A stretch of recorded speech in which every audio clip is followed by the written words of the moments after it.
Quand on s'imagine une femme, on s'imagine un type de femme, c'est-à-dire une femme blanche, hétérosexuelle, valide, mince aussi, qui est d'une catégorie sociale plutôt bourgeoise ou classe moyenne supérieure.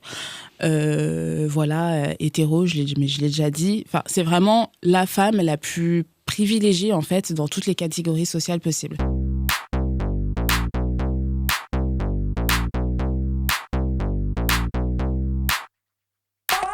Bonjour Rokhaya. Bonjour Grace. Vous écoutez le podcast Kiffe ta race qui saute à pieds joints dans les questions raciales en France. Ici, nous explorons sans tabou les effets des inégalités raciales dans notre société, dans une perspective féministe, écologiste et égalitaire dans tous les sens du terme. Depuis quelques années, les ouvrages qui préconisent de révolutionner les relations amoureuses entre femmes et hommes se multiplient. Questionner la domination masculine, voire sortir de l'hétérosexualité, semble être devenu la recette miracle permettant aux femmes de vivre enfin sereinement des relations qui trop souvent sont jonchées de violence. Pourtant, malgré leur succès en librairie, ces réflexions ne semblent concerner qu'une faible proportion des femmes particulièrement privilégiées. Les vécus des autres, moins aptes à capter l'attention de la sphère publique parce que non blanches, pauvres ou handicapées, ne suscitent pas le même intérêt. On peut donc se poser la question, la grande révolution romantique que le féminisme mainstream appelle de ses vœux est-elle si révolutionnaire que ça ? C'est le thème de cet épisode de Kiffe ta race avec notre invitée Christelle Murilla. Bonjour. Salut Christelle. Bonjour, salut toutes les deux. Alors Christelle, tu es journaliste, tu collabores avec divers organes de presse écrite et tu es autrice du livre Amour silencieux au pluriel, paru aux éditions d'Aaron. Alors, tu le sais peut-être, Christelle, dans Kiffe ta race, on a un petit rituel. On demande à nos invités s'ils ou elles se situent sur le plan racial. Donc, on voudrait savoir si toi, Christelle, tu te définis comme Grace se dit asiatique et moi noire. Et si oui, comment ? Bien sûr que je me définis parce que c'est forcément très, très important. Je me définis comme une femme noire. Voilà. Ok. Et est-ce qu'il y a un moment dans ta vie où cette définition t'est apparue comme une évidence ? Je pense plutôt adulte, à mon avis, quand j'ai vraiment compris ce que c'était d'être une femme noire en France. Mais je pense que l'identité noire, en tout cas, sans le volet genre, je l'ai compris très très petite, en fait, quand on m'a assigné noire dès l'enfance, quoi. T'as une anecdote en tête qui te... Oui, à la maternelle, je pense que le jour où j'ai compris que j'étais noire, c'était en 3e section de maternelle où, en fait, quand on est tout petit, on doit souvent se donner la main pour sortir ou pour rentrer. Et un petit m'avait dit, non, j'ai pas envie de te donner la main parce que tu ressembles à du caca. Oh. Et c'est là que j'ai vraiment compris que j'étais différente, si je peux dire ça comme ça, ouais. Ouais, c'est dur quand même de montrer dans la... Je redoutais quand t'as dit maternelle. Ouais, moi, moi déjà, dès que t'as dit donner la main, moi j'ai capté. Non, mais c'est parce que c'est encore une expérience que des enfants aujourd'hui vivent. Ouais. Et donc, c'est extrêmement... c'est très violent quand tu me le racontes. J'ai des frissons qui me parcourent le corps et tout, et je me dis, c'est encore la réalité de certains enfants. Et c'est terrible de tourner en rond, en fait. Ouais, non, mais c'est vraiment... toi, une expérience fondatrice aussi jeune, aussi, c'est vraiment difficile, quoi. Et donc, tu nous parles dans ton livre Amour silencieux des révolutions romantiques, de la révolution romantique, qui, depuis les années 2020, depuis le début des années 2020, est un sujet politique popularisé à travers l'apparition de plusieurs ouvrages, parmi lesquels il y a les autrices Mona Chollet, Victoire Tuaillon. C'est un phénomène qui a été nommé révolution romantique. Et comment toi, tu l'analyses ?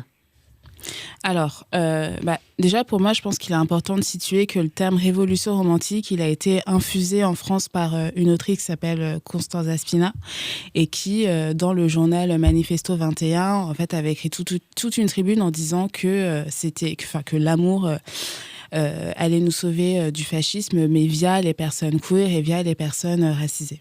Et ensuite, donc, le terme révolution romantique a vraiment été repris dans la sphère militante et Constanza Spina avait refait une tribune en disant chers féministes mainstream, laissez la révolution romantique aux personnes queer et racisées. Donc ça, déjà, ça pose le contexte, sauf que, bien évidemment, pour chaque... mouvement politique, mouvement social, etc., initié par des militants et militantes, minorisés, et bah forcément, quand ça se diffuse, et bah c'est un petit peu vidé de son sens initial. Et donc, révolution romantique, ça a été pris comme une espèce de définition du mouvement de femmes qui se libèrent en fait des carcans dans les relations romantiques, qui se libèrent de toute oppression patriarcale dans les relations romantiques, etc., qui vraiment remettent en cause tout ça. Et donc, forcément, ça a été un peu vidé, enfin, même beaucoup vidé de son sens initial, ce qui fait qu'aujourd'hui, quand on se dit révolution romantique, c'est remettre en cause les relations amoureuses, les relations amoureuses non monogames, remettre en cause l'hétérosexualité, etc. Et donc, tu dis que le récit de l'amour a été confisqué par une catégorie sociale donc, qui porte, du fait de sa constitution, un prisme très blanc, citadin, hétérosexuel. Quel type engage justement et mène cette réflexion dans la sphère publique ?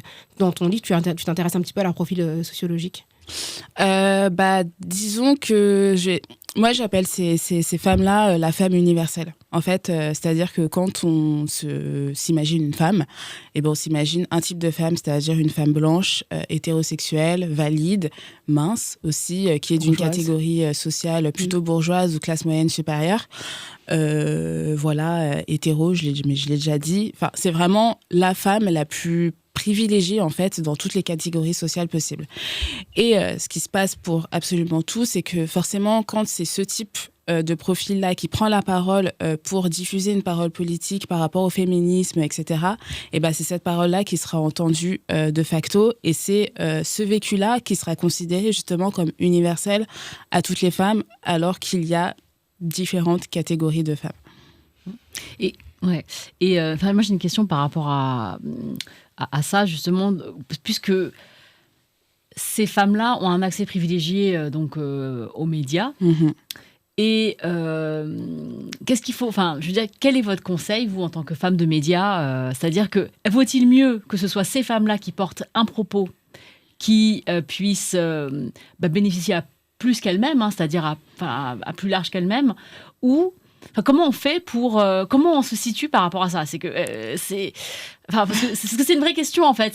Non, mais parce que souvent c'est si elle n'y va pas, il y aura personne. Ça ne donnera pas la place à celles qui de toutes les façons sont invisibilisées. Oui. Quoi. Ouais. Donc ça veut dire quand même qu'il faut qu'on accepte le moindre mal. C'est horrible.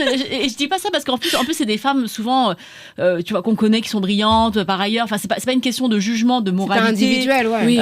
Mais c'est toujours le même constat en fait. C'est ça que je veux dire. C'est ça, c'est un problème. Non, mais et pour le coup, moi j'ai même évolué sur cette question parce qu'avant j'étais vraiment laisser la parole que aux femmes concernées, etc. Aujourd'hui, je suis beaucoup plus nuancée parce que effectivement, il y a un moment, il va falloir que cette parole elle soit diffuse quelque part. Et le fait est que les personnes qui ont accès à ces milieux privilégiés que sont le monde de l'édition, des médias, de la culture en général, en tout cas très parisienne et très bourgeoise, ce sont ces personnes-là, en fait, les personnes les plus puissantes. Donc moi, je me dis tant mieux si cette parole, si en tout cas une partie de cette parole se diffuse via leur voix, mais j'aimerais aussi que le micro soit passé à chacune, en fait. J'aimerais vraiment qu'on trouve une espèce d'équilibre entre les deux, qui à mon sens n'est pas forcément encore trouvé à 100%, mais qui commence vraiment à arriver. Et aussi parce que on a de la chance, si je peux me permettre de dire ça, c'est que en fait, aujourd'hui, on peut prendre son téléphone et juste dire quelque chose de politique, de très fort, et faire en sorte que ce soit relayé et tu te fais repérer, etc. Mais il faudrait vraiment, en fait, que tout le monde se questionne, et en particulier les personnes qui ont le plus accès à cette parole-là, pour faire en sorte de, comme j'aime le dire, faire des passes décisives. C'est-à-dire que si telle personne trouve qu'il y a un autre profil moins privilégié, mais qui serait beaucoup plus apte à évoquer une question, que justement, elle conseille d'aller vers cette personne-là, quoi. Et du coup, c'est vrai que les solutions qui sont préconisées dans cette idée de repenser le modèle du couple notamment, le célibat est beaucoup revenu comme une espèce d'option possible, et pourtant ce qu'on constate, c'est que quand il est question de célibat dans la sphère publique et d'un célibat choisi, c'est surtout le célibat des femmes bourgeoises qui occupe le plus d'espace, notamment dans la réflexion féministe. Et pourtant, dans ton livre, tu dis que statistiquement, ce sont les femmes ouvrières et employées qui sont le plus souvent célibataires et que ces dernières présentent plus souvent le célibat comme un choix que les femmes cadres ou qui sont issues de professions intellectuelles supérieures. Donc paradoxalement, celles qui ont le plus de ressources pour affronter un célibat choisi sont celles qui sont les moins visibles dans la réflexion sur le célibat. Toi, comment tu l'expliques et comment tu l'analyses ? En fait, je l'analyse de plusieurs manières. C'est ce dont on vient de parler, c'est qui a accès à la parole, en fait, qui a accès à des canaux de diffusion pour pouvoir discuter. Mais c'est aussi peut-être le fait que, justement, ces femmes ouvrières qui ont choisi ce célibat ne sont peut-être pas dans le tout revendication. C'est-à-dire qu'elles ont choisi le célibat parce que soit, en fait, c'était juste pas possible de faire autrement, ou soit c'était un célibat choisi, mais elles en font pas tout un fromage, si je peux dire cette expression de vieille personne, pardon. mais en tout cas, en fait, c'est comme pour tout, et je pense qu'on en revient beaucoup à ça, c'est que, en fait, je vois mal la sphère culturelle, médiatique, etc., très privilégiée, aller chercher un profil de femme ouvrière pour aller écrire un livre, pour aller ouvrir un compte Instagram avec je ne sais pas combien d'abonnés. En fait, c'est vraiment faire en sorte de prendre une femme qui serait censée qui serait censée provoquer une espèce d'identification de la part de la masse. Et comme on part souvent du principe qu'on va pas trop s'identifier à une femme ouvrière qui vit dans son coin, qui vit pas en région parisienne, que ces femmes-là, on va les mettre de côté, tout simplement. Ou alors, je pense même pas qu'on va les identifier comme étant de potentielles acheteuses de ces livres, auditrices de ces podcasts, etc., quoi. Et même comme portant une réflexion, parce qu'en fait, l'impression que j'ai quand tu analyse ça en disant que finalement, les femmes qui sont issues des sphères les plus privilégiées économiquement sont celles qui sont le moins souvent célibataires, c'est que j'ai l'impression que c'est plus coûteux socialement pour une femme bourgeoise d'être célibataire que pour une femme ouvrière, et que finalement, elles se prennent la tête à réfléchir en disant ouais, le célibat, c'est quelque chose qui semble être un choix hyper audacieux, alors qu'en fait, il est adopté par des femmes qui n'en font pas effectivement tout un pataquès pour continuer dans les expressions parce qu'en fait c'est un choix qui est beaucoup plus commun que ça, et qu'en fait cette réflexion-là on pourrait tout simplement la trouver chez d'autres femmes qui ont fait ce choix et qui arrivent à l'adopter sans justement avoir peur d'être dégradée, parce qu'en fait quand t'es une bourgeoise, le fait de ne pas être en couple et de ne pas être mariée, c'est dégradant en fait socialement, et du coup il y a aussi cet enjeu-là qui fait que la réflexion sur le célibat d'une femme bourgeoise, nécessairement elle implique d'autres facteurs, quoi. En fait, c'est ce que vous avez dit là, les deux exemples qu'on a dit là, c'est qu'au-delà de l'accès à la parole, il y a aussi l'invisibilisation des personnes qui font les mêmes choix, ou ont les mêmes réflexions, ou ont développé des réflexions qui ont servi de base pour l'émergence de cette parole-là, et qui en fait sont complètement effacées de l'équation. Lorsque ces personnes-là prennent la parole, on ne se souvient plus du tout de d'où ça venait, ou de comment est-ce que on a arrivé à mettre le doigt sur ça, quoi. C'est deux trucs, c'est-à-dire que en fait, t'as plein de femmes qui sont issues de milieux populaires, qui vivent leur célibat choisi, et en fait, t'as d'autres femmes bourgeoises qui viennent te dire on va inventer une réflexion sur le célibat. C'est ça en fait le truc, on me dire mais en fait il y a des meufs. C'est l'invention de l'eau chaude.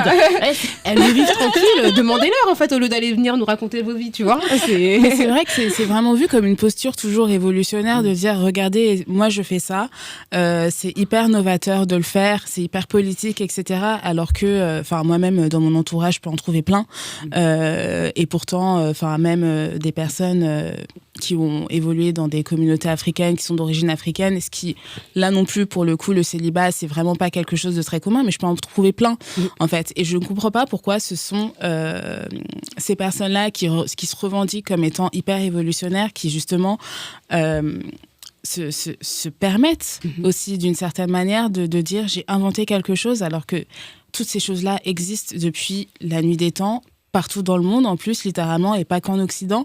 Et à côté de ça, t'as d'autres femmes qui sont là, moi je le fais, mais en fait, c'est juste leur routine, c'est juste leur quotidien, quoi. Et ça n'intéresse pas, finalement, justement, la presse, et non. Notamment féminine.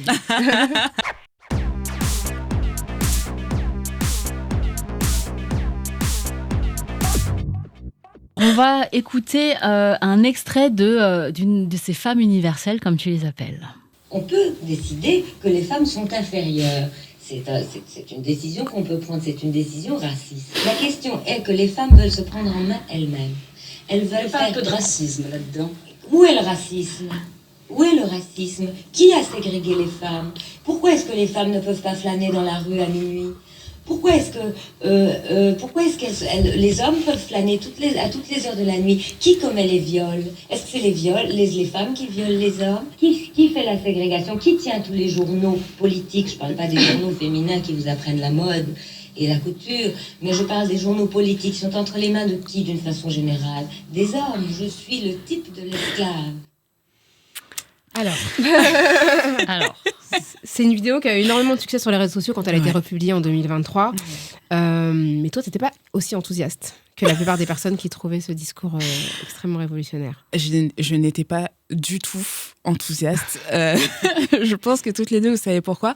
Non, mais tu vas nous dire pourquoi, parce que tout le monde ne comprend pas forcément pourquoi tu n'étais pas enthousiaste. Hein. Ouais, c'est vrai. Mais non, mais juste le champ lexical qui est utilisé par... donc, c'était Delphine Seyrig, donc une réalisatrice. Le champ lexical qui est utilisé du racisme, ségrégation, esclave, pour parler du patriarcat, en gros, des inégalités entre les hommes et les femmes, etc. Donc, parler de racisme pour parler de patriarcat, à mon sens, c'est vraiment invisibiliser juste toutes les femmes racisées. C'est vraiment partir du principe que les femmes racisées n'existent pas, parce que si ça, c'est du racisme, qu'est-ce qu'elles vivent, elles ? Qu'est-ce qu'elles vivent, les femmes racisées, en fait.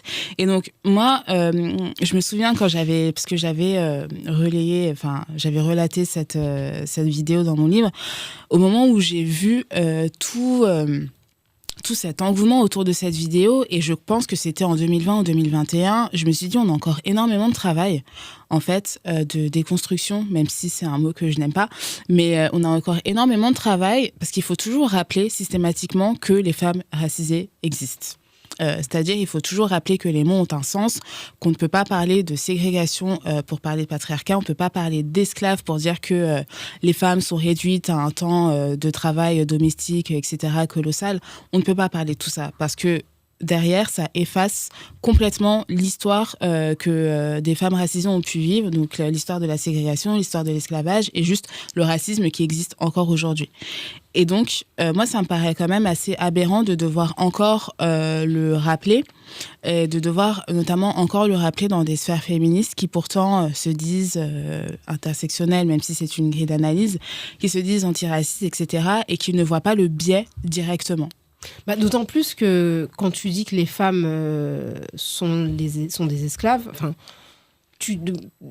t'oublies que parmi les femmes blanches, il y avait des femmes qui possédaient des esclaves, qu'elles étaient aussi esclavagistes, et qu'elles ont bénéficié de ce régime. Et il y avait, en fait, c'est un registre quand même qui est assez courant dans le féminisme blanc, même si je sais pas si Delphine Seyrig, on peut la considérer comme blanche, parce que je sais qu'elle est née au Liban, donc je suis pas sûre en tout cas, elle bénéficiait de ce privilège dans tous les cas.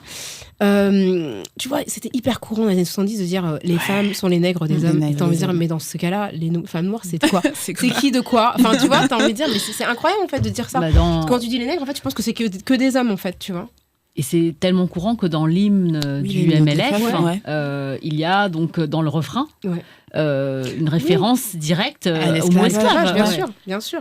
Et c'est vraiment quelque chose qui revient de manière complètement récurrente et qui omet à la fois la domination blanche des femmes et à la fois la condition spécifique des femmes noires qui sont victimes du patriarcat, mais aussi du racisme. Et aussi, je trouve qu'en tant que femme française, ayant grandi en France et ayant hérité en fait du combat de féministe du MLF par exemple, et c'est hyper compliqué d'à la fois faire la part des choses entre qu'est-ce que moi de quoi je bénéficie en fait, parce que c'est des luttes qui ont bénéficié à beaucoup de femmes en France, bien sûr, que Delphine Seyrig c'est une icône et qu'elle a fait des choses incroyables pour les siennes, de son temps.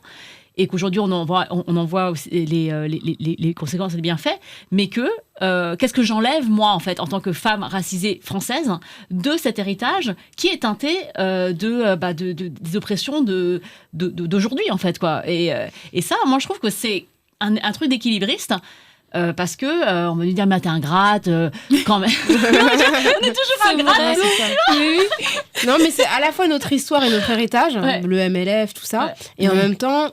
t'étais pas complètement dedans. Quoi. Elle parlait pas de nous en plus, tu vois. Donc en fait, tu dois être tu dois être reconnaissant par un truc qui concerne qui te concerne pas parce que malgré tout, t'as quand même cette citoyenneté qui te permet de bénéficier des avancées, tu vois, juridiques. Oui. Mais c'est compliqué en fait parce que tu en bénéficies, officiellement sur le papier, mais concrètement, quand on te dit que les esclaves, on va dire, en fait, tu sais ce que c'est l'esclavage c'est pas, ça n'a rien à voir en fait, tu vois, c'est pas la même chose.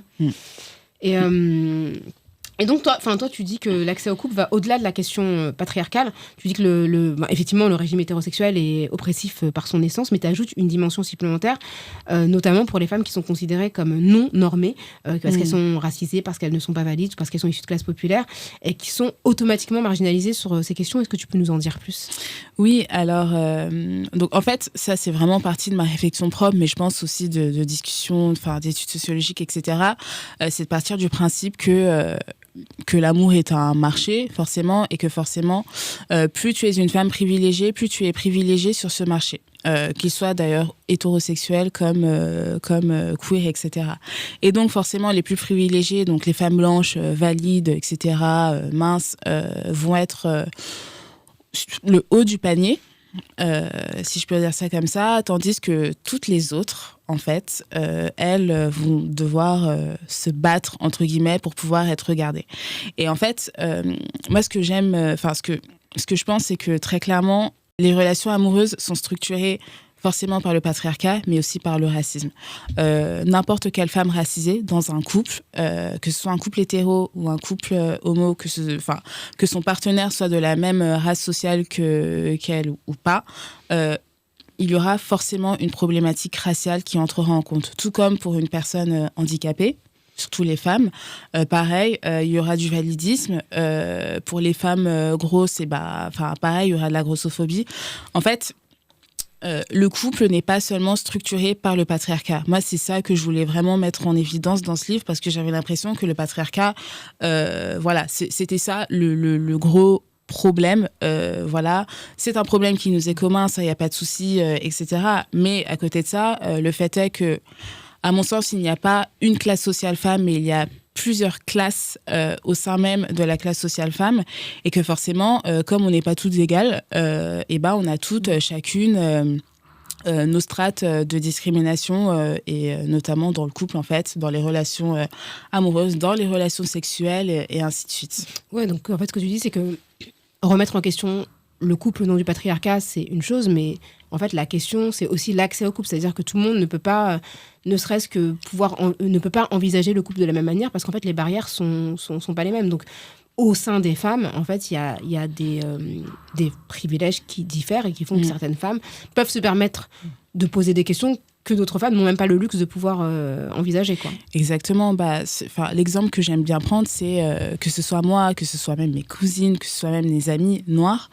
Quand on commence à date quelqu'un, quand on commence à bien aimer quelqu'un, en fait, la première question qu'on se pose, c'est est-ce qu'il aime les noirs ? Est-ce qu'il est intéressé par les femmes noires ? Ou est-ce qu'il envisage même de pouvoir avoir une relation avec une femme noire ? Et ça, c'est une question que beaucoup de femmes blanches, du coup, ne se posent pas. Parce que la question ne se pose pas, puisqu'elles sont la norme, en fait. Et je pense que c'est la même chose pour les femmes handicapées, etc. Mais le fait est que nous-mêmes, en fait, on est tellement déshumanisés sur le marché de l'amour qu'on doit se poser la question et qu'on doit se préparer à une forme de rejet à cause de notre identité, en fait. Et donc ce marché de l'amour que tu évoques dans le livre, tu dis que toutes les femmes, n'ont pas la même valeur sur ce marché, hein.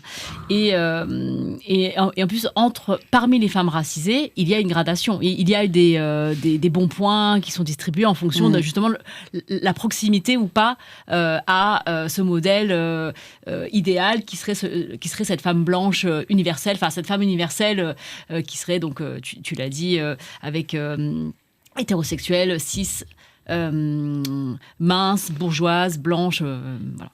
Et de nombreuses féministes ont préconisé la fin de l'hétérosexualité. Donc, l'hétérosexualité, c'est comme un régime politique, hein, pas le fait de changer d'orientation sexuelle. C'est pas ça que propose voilà, on peut pas juste... Allez, c'est pas ça. C'est un régime politique avec une normativité Et tu écris devenir lesbienne, c'est de facto abandonner le privilège de l'hétérosexualité et tout ce qui l'accompagne, c'est-à-dire laisser place à de nouvelles discriminations systémiques. Une femme noire précaire ne peut pas sortir de l'hétérosexualité de manière sereine. Et donc tu poses cette question, pour qui est-il considéré comme possible d'envoyer valser l'hétérosexualité comme régime politique ? Ouais, du coup, parce que c'est ça que tu dis qu'en fait, quand tu es déjà dans un groupe discriminé, t'as pas forcément envie d'ajouter à ta discrimination en choisissant un mode de vie qui est marginalisé.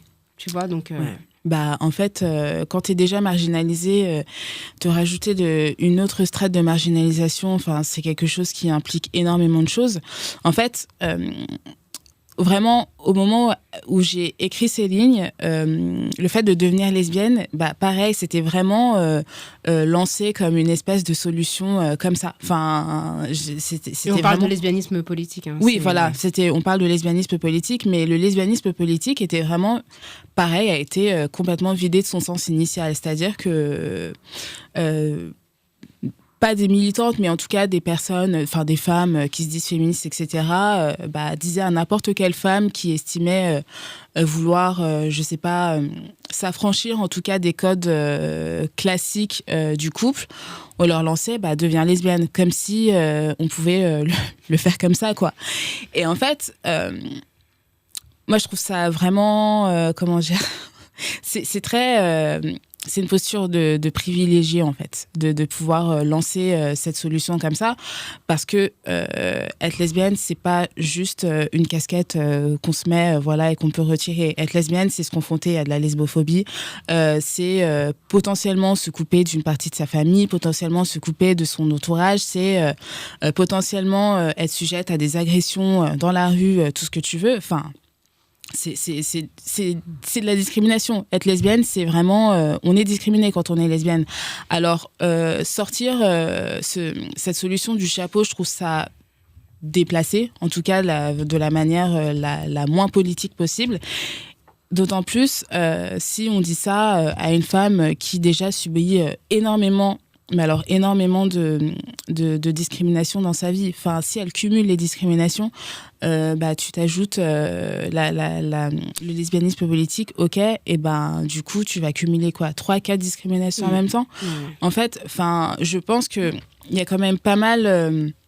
de chemin avant d'arriver à cette solution-là.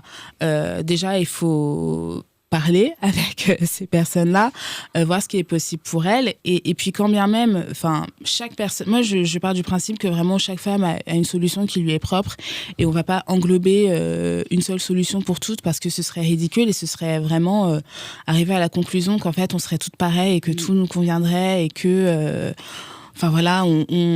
on subit les choses à égalité, ce qui n'est pas du tout le cas. Et voilà, pareil, le lesbianisme politique, moi, ça me tenait à cœur vraiment de... Est-ce que tu peux le définir, juste Alors, le lesbianisme politique, c'est l'action de s'affranchir de toute... de toute présence masculine de sa vie, c'est-à-dire trouver un moyen de faire couple parfois avec une femme, ou faire famille avec une femme, ou alors avoir accès à la propriété avec une femme. C'est vraiment tout un courant qui a été théorisé, en tout cas en France, par Monique Wittig dans les années 70 via son livre La pensée straight. Et c'est vraiment quelque chose qui est de dire rejetons la présence des hommes dans nos vies à cause du patriarcat, etc. etc. Dans les années 2020, au début des années 2020, devenir le lesbianisme politique, c'est devenu devenir lesbienne. Voilà. On n'a plus envie de sortir avec des hommes, donc maintenant on va essayer les femmes. Ce qui est un raccourci très, très, très, très, très rapide, pour le coup. Donc non, il faut reprendre la base, etc.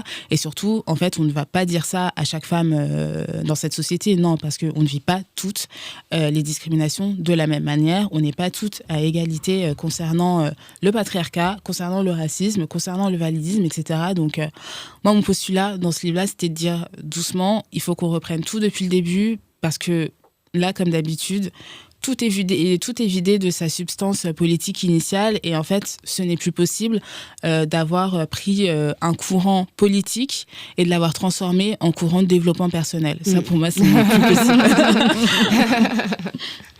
Alors, ton livre se focalise évidemment en grande partie sur la condition des femmes noires.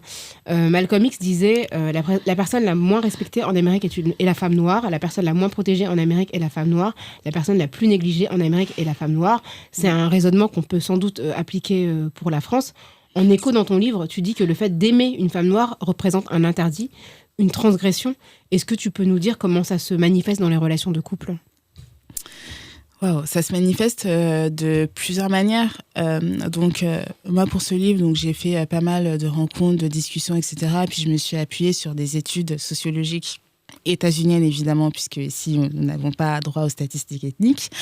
Et c'est, en fait, la femme noire, quand on parle de désir, de désirabilité amoureuse, de désir sexuel, même sur les applications de rencontres, quand on voit qui sont les personnes dans les algorithmes les moins privilégiées, ce sont systématiquement les femmes noires.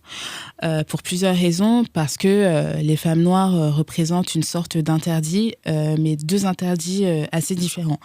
Un interdit sexuel, c'est-à-dire que de par leur hypersexualisation qui est héritée de l'empire colonial, on va partir du principe que les femmes noires sont comme une espèce de corps, en fait, à essayer. On va s'imaginer que ce sont avec elles qu'on va pouvoir braver tous les interdits sexuels, etc. Et donc forcément, braver tous les interdits sexuels avec une personne fait que ce n'est pas la femme la plus respectable, etc. Et d'un autre côté, les femmes noires sont, si je peux dire, hyposexualisées, c'est-à-dire pas du tout sexualisées, parce qu'elles sont enfermées dans plusieurs stéréotypes. La meilleure amie ou la bonne copine potentielle qui, elle, est dénuée de toute féminité, parce que c'est même pas la bonne pote, c'est le bon pote, en fait, de la bande.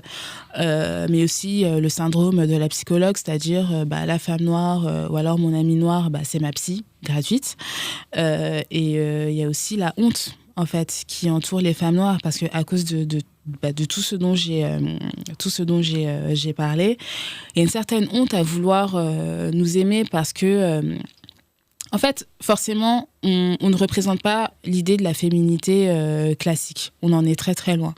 On se représente plutôt toujours, on imagine qu'on a une grosse voix, qu'on crie, machin. Enfin, c'est vraiment très très loin de la féminité classique. Et même qu'on est tu sais, grande, enfin tu vois, qu'on est très imposante. grande. Tu vois, moi, le truc qu'on me dit le plus quand on me rencontre dans la rue, c'est que je suis pas grande et mince.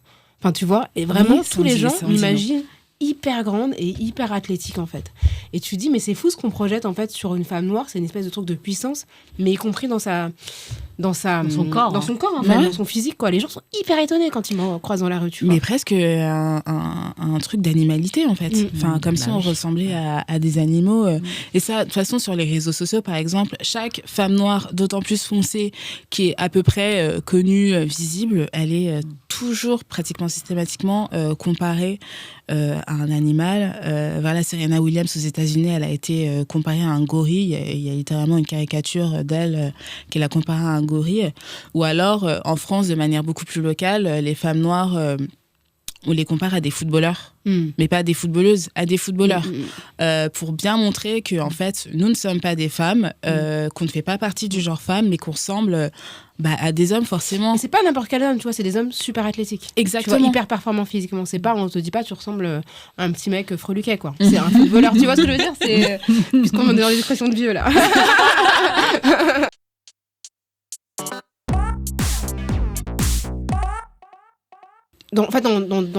Pour poursuivre avec ce que tu disais, donc, tu dis que toi-même, tu t'as questionné ta féminité étant jeune, et que toi aussi, tu as beaucoup joué ce rôle de la meilleure amie qu'on retrouve dans les séries.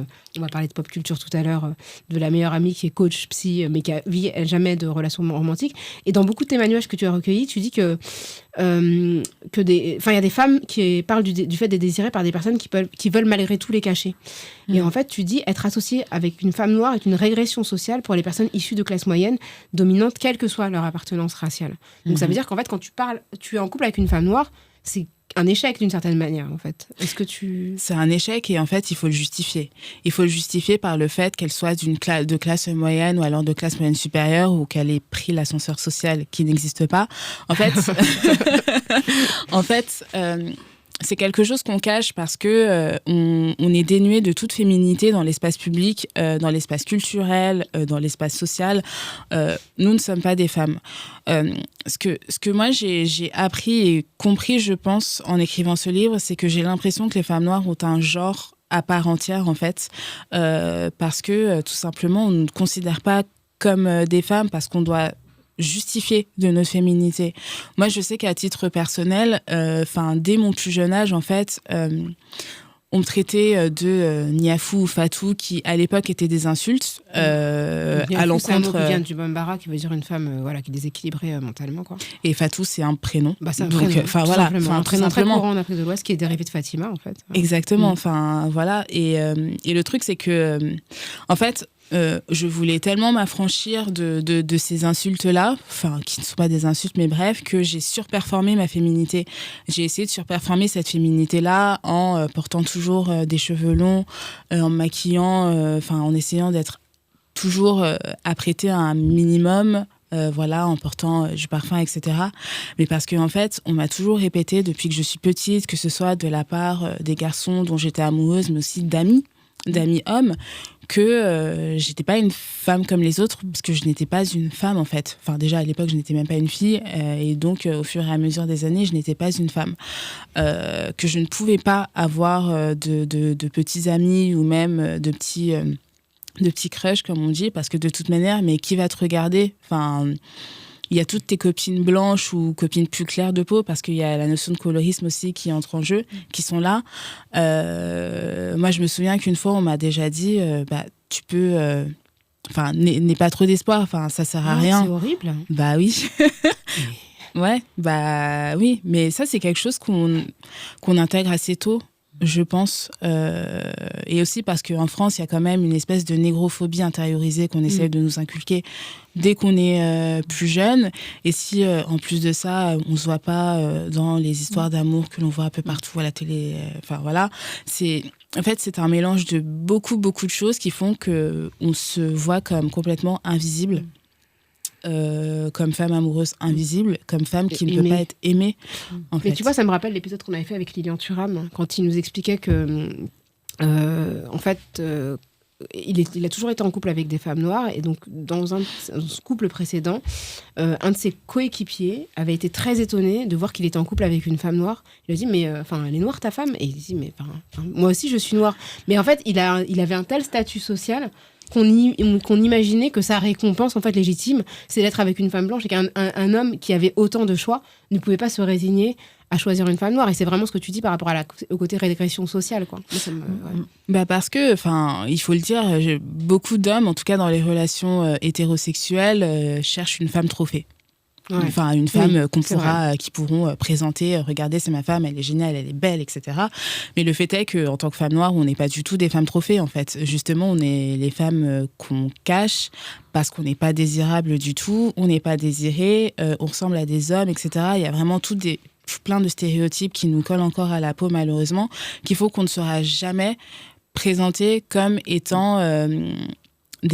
une fierté pour ces hommes-là, et d'autant plus lorsque l'on monte encore et encore dans les catégories sociales, quoi, pour les hommes. Dans le côté trophée, il y a aussi une femme difficile à obtenir, et que du coup il y a ce côté aussi pour les femmes noires, ce sont des femmes qui sont faciles d'accès. Donc du coup, si t'as une femme noire, c'est genre comme si t'avais ramassé n'importe quelle femme, quoi. Parce que forcément, comme personne n'en veut, elle voudra. Donc du coup, c'est pas... tu vois ce que je veux dire ? T'as ce truc-là en fait, si t'as une femme noire, t'as pas fait vraiment d'effort, quoi. C'est clair que, en plus, comme nos corps est supposé être disposable dans l'espace public, disposable sexuellement aussi, y a vraiment le côté de mais t'as trouvé vraiment la première que tu pouvais, la première femme aussi disponible sexuellement, parce qu'il y a évidemment tout ce fantasme-là, tout l'imaginaire néocolonial autour du corps des femmes noires qui est disposable, hypersexualisé, etc. Et donc forcément, on se dit, mais t'es parti prendre la première qui voulait de toi, quoi. Alors que t'aurais pu avoir mieux. Et dans ton livre, tu... étaye beaucoup de tes propos avec des exemples tirés de la pop culture, parce que la pop culture joue un énorme rôle dans la perception de l'amour. Je pense qu'on a de plus en plus, pour les plus jeunes, appris à aimer en fait avec des films, des teen movies comme on dit, c'est-à-dire des films pour les jeunes, ce qui n'est pas le cas en fait, moins à mon époque, parce que il y avait quelques plus les séries, films, nous. il y en avait quelques-unes, mais c'était pas, il y avait pas, enfin c'était pas assez, il y en avait pas assez en fait pour qu'on puisse s'identifier totalement au personnage, et c'était voilà. Mais depuis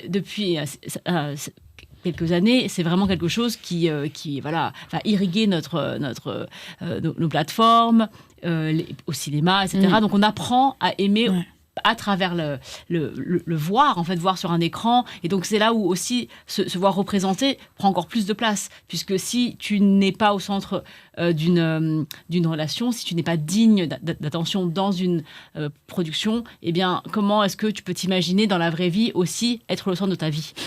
Et donc il y a plein de...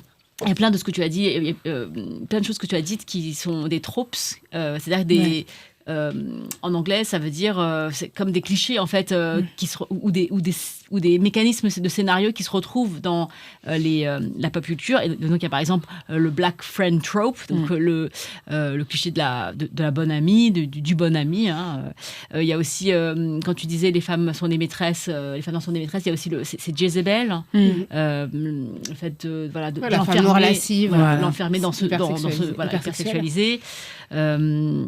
Voilà, donc donc tu tires beaucoup de tes exemples de ça. Est-ce que tu peux nous dire ce mécanisme? Enfin, pourquoi c'est important pour toi de parler de pop culture quand tu parles d'amour? Parce que, tu l'as bien dit, mais ça façonne aussi nos imaginaires de personnes amoureuses. Et forcément, en tout cas dans les classes moyennes, populaires, etc., je pense que le premier accès à l'amour, c'est quand même l'écran, les représentations à l'écran, dans les séries télé, etc. Et quand on est une personne racisée, forcément, on va essayer de se raccrocher au maximum possible aux œuvres qui nous représentent un peu, où on trouve moi en tout cas, de ma position, une ou deux personnes noires, etc. Donc moi, quand j'étais plus petite, par exemple, le premier souvenir de femme dans un couple, c'était Fatou Lamanienne. Le premier souvenir de femme noire dans un couple, c'était Fatou Lamanienne. C'est une fiction de France 2 du début des années 2000 où en fait une jeune fille est opprimée par sa famille malienne. Exact. Et elle trouve le salut à travers un homme blanc. Non, c'est pas ça? Ou sa meilleure amie? Sa meilleure amie. Ah oui, sa meilleure amie blanche. En fait, c'est dans le 2 qu'il y a un mec blanc, non? Oui. Ah oui.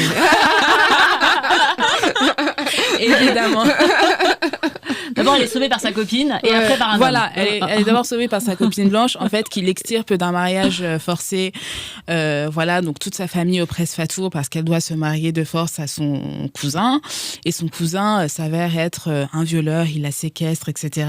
Et autour de Fatou, tout le monde s'en fiche, sauf sa meilleure amie blanche qui la sauve.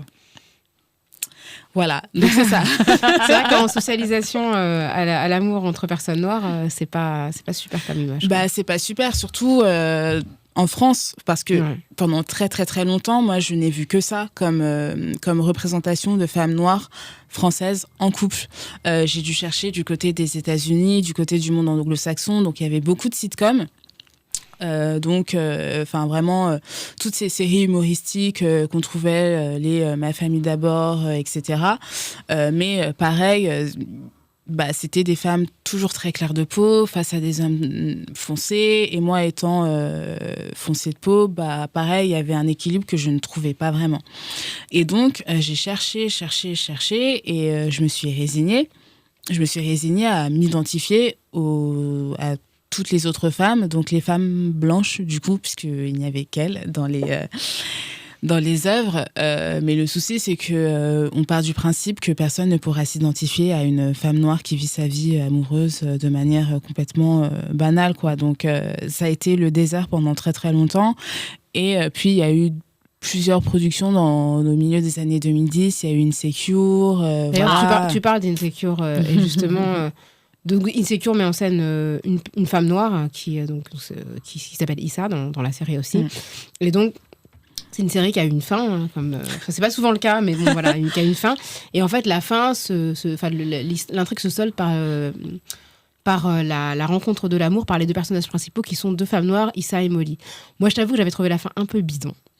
Mais en te lisant, en fait, je me suis dit que c'était intéressant parce que finalement, c'était pas si commun de pas voir des femmes noires dans des relations douloureuses ou de rejet. Ouais.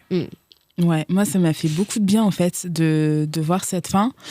Parce Moi, que j'avais trouvé un peu conventionnelle, mais effectivement, elle n'est pas pour des femmes noires. En fait, oui, c'est que d'un côté, c'est une fin très, très conventionnelle, surtout pour une série qui a mis en scène des relations hyper complexes, etc. Et d'un autre côté, je l'ai trouvé pas si conventionnelle que ça, parce que dans beaucoup de séries où il y a beaucoup de personnages noirs, j'ai vraiment eu l'impression qu'il fallait toujours que le ou les personnages de femmes noires devaient finir toutes seules, ou alors exilées à l'autre bout du monde, ou alors ils devaient toujours avoir un pendant de souffrance en fait dans leur vie amoureuse, de violence, de souffrance. Et je me suis dit en fait, je suis très contente de pour une fois voir un happy ending. Parce que j'en peux plus, en fait, juste de voir des personnages de femmes noires qui souffrent tout le temps, tous les jours, voilà, dans leur chair et tout ce que tu veux. Je n'en pouvais plus. Et donc, du coup, ça m'a fait du bien parce que je me suis dit, super, peut-être qu'on peut enfin, aujourd'hui, commencer à avoir des storylines, donc des histoires et des tropes scénaristiques positifs. Parce qu'on a eu quand même toute une période dans les productions anglo-saxonnes où il y avait beaucoup de productions autour de personnes noires, mais il y avait aussi beaucoup de montrer le racisme, montrer ce qu'est le racisme, montrer ce qu'est la violence d'être une personne noire, etc. Et donc forcément il faut montrer ce que c'est que le racisme systémique, etc. Mais je me suis dit, là j'ai une bouffée d'air frais.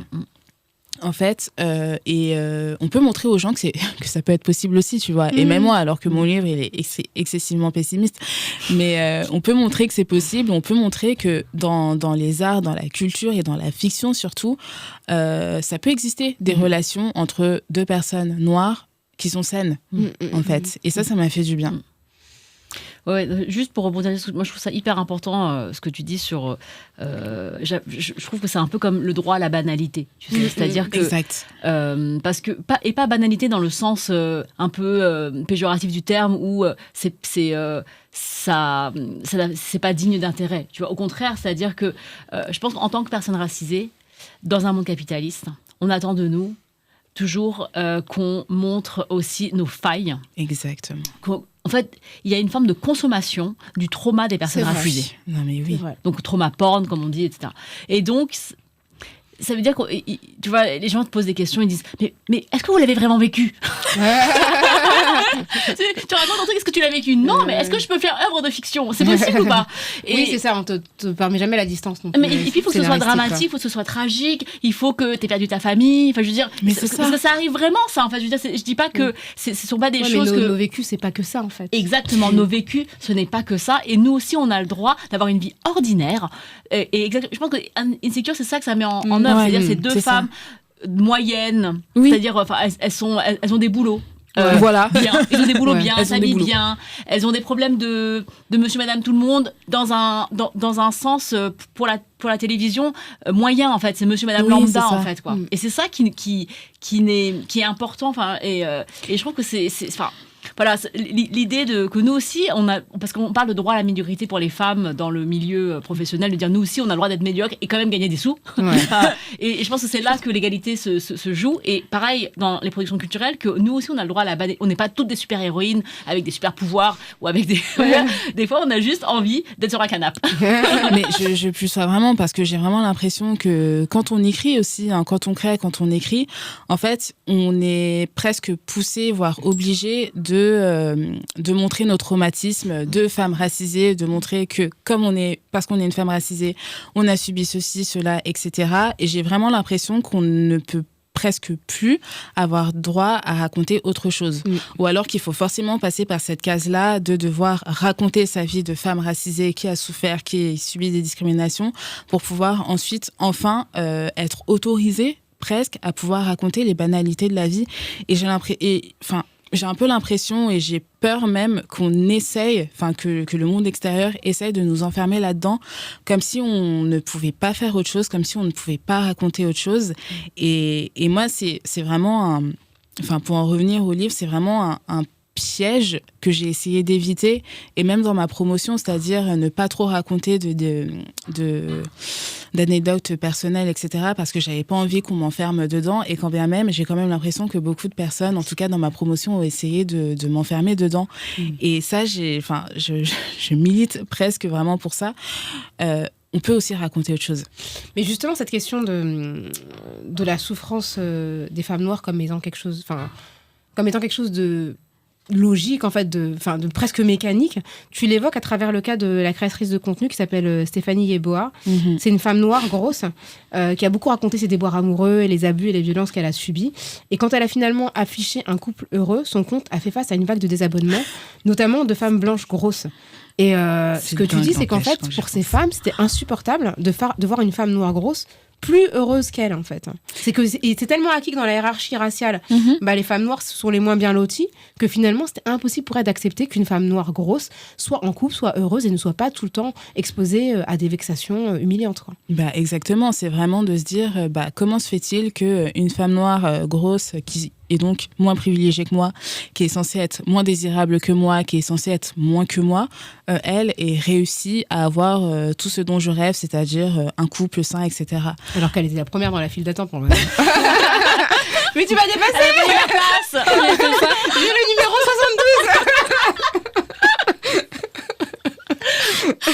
Non, mais ça en dit quand même assez long sur le fait, sur comment est-ce qu'on nous voit, en fait. Et comment on nous accepte, surtout. Et comment on nous accepte. C'est-à-dire que là, t'es la bonne amie noire tant que t'es derrière. Oui. Mais si tu la dépasses, entre guillemets, en fait, c'est insupportable. C'est comme si c'était une trahison, comme si cette créatrice de contenu les avait trahis, alors qu'elle a passé énormément de temps, justement, à expliquer à quel point c'était dur d'être une femme noire grosse et qu'elle, en plus, elle voulait tout ça, tout l'amour le plus classique possible, elle le voulait, elle l'a toujours dit. Et voilà, elle annonce que finalement, elle a trouvé. Et c'est insupportable pour ces femmes qui estiment, en fait, qu'une femme noire ne peut pas avoir plus qu'elle, en fait.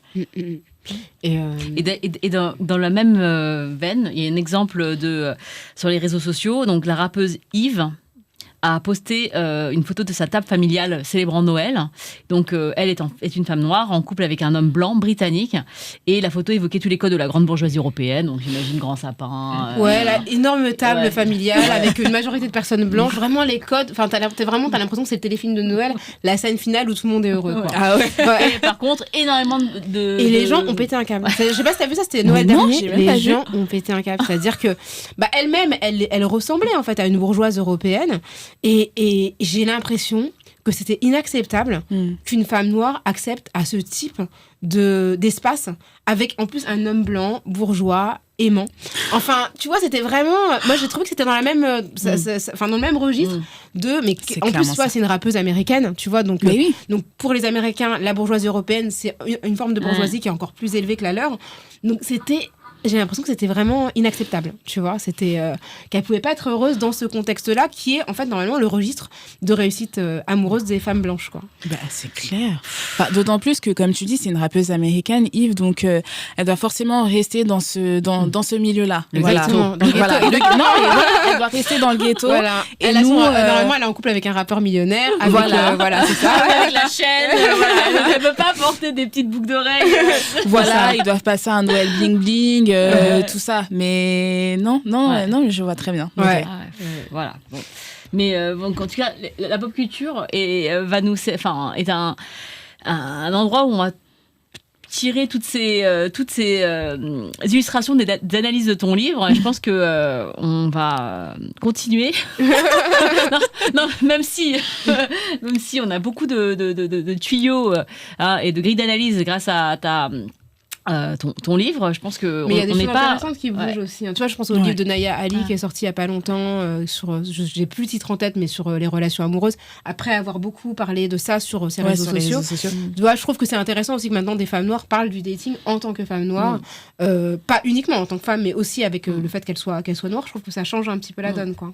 Ouais, ça commence à bouger et j'en suis très heureuse. En fait, moi, dans la conclusion de mon livre, ce que je dis, c'est que j'aimerais vraiment que absolument tout type de femme, si je peux dire ça comme ça, ait son petit bouquin, ait son petit podcast, ait son petit compte Instagram, parce que, en fait, plus les récits vont se massifier et de la part de toutes les catégories minorisées, je pense, mieux ce sera, moins on aura de récits complètement galvaudés de leur visée politique initiale, enfin, plus les récits seront diversifiés, si je déteste ce mot maintenant.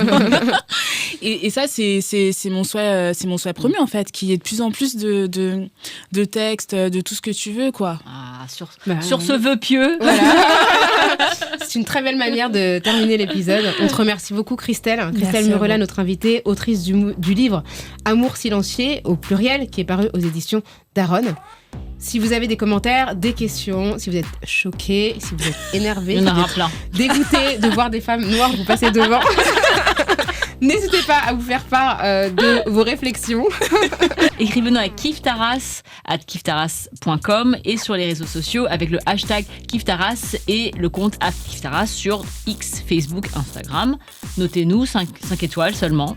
Et laissez-nous des commentaires sympas, de préférence aussi. L'enregistrement s'est déroulé à l'Apart Studio et il est l'œuvre de Prince Calixte et de Mister Yao. Merci beaucoup à eux. Kiftaras est un podcast que nous produisons maintenant depuis plus d'1 an. On a besoin de votre force et de votre soutien.